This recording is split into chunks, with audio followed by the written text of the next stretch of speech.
Ukraine पर हमले को लेकर रूस पर अमेरिका सहित कई पश्चिमी देशों ने कड़े प्रतिबंध लगाए। रूस के तेल और गैस पर भी प्रतिबंध लगा, जिस कारण रूस भारत को कम कीमत पर ईंधन तेल ऑफर कर रहा है। भारत को इस बीच यह आशंका थी कि अगर वो रूस से तेल खरीदता है तो उसे अमेरिकी प्रतिबंधों का सामना करना पड़ेगा, लेकिन अब अमेरिका ने स्थिति साफ की है। अमेरिका ने कहा है कि भारत का यूक्रेन संकट के बीच रूस से तेल खरीदना रूस पर अमेरिकी प्रतिबंधों का उल्लंघन नहीं माना जाएगा। हालांकि इसके साथ ही अमेरिका ने भारत को नसीहत दी है। व्हाइट हाउस के प्रेस सचिव जेन साकी ने प्रेस कॉन्फ्रेंस में कहा कि किसी भी देश के लिए हमारा संदेश यह है कि वो उन प्रतिबंधों का पालन करे जो हमने लगाए हैं। इन टिप्पणी पर उनसे पूछा गया कि ऐसी रिपोर्ट्स है कि रूस ने भारत को रियायती दरों पर कच्चे तेल की पेशकश की है। इस खबर को लेकर अमेरिका भारत को क्या संदेश देना चाहेगा?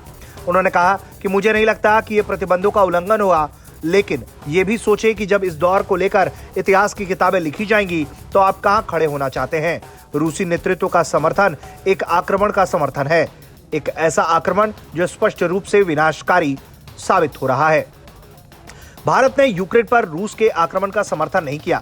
भारत लगातार दोनों पक्षों से कहता रहा है कि कूटनीतिक बातचीत के जरिए मतभेद खत्म हो। भारत ने संयुक्त राष्ट्र में रूस के खिलाफ सभी प्रस्तावों पर वोटिंग से दूरी बनाई है। रूस यूक्रेन युद्ध को लेकर भारत की निष्पक्ष स्थिति को अमेरिका ने अब तक समझा है। अमेरिकी सांसद कह चुके हैं कि भारत अपनी राष्ट्रीय सुरक्षा के लिए बहुत हद तक रूस पर निर्भर है। ऐसे में रूस पर उसकी स्थिति समझ में आती है।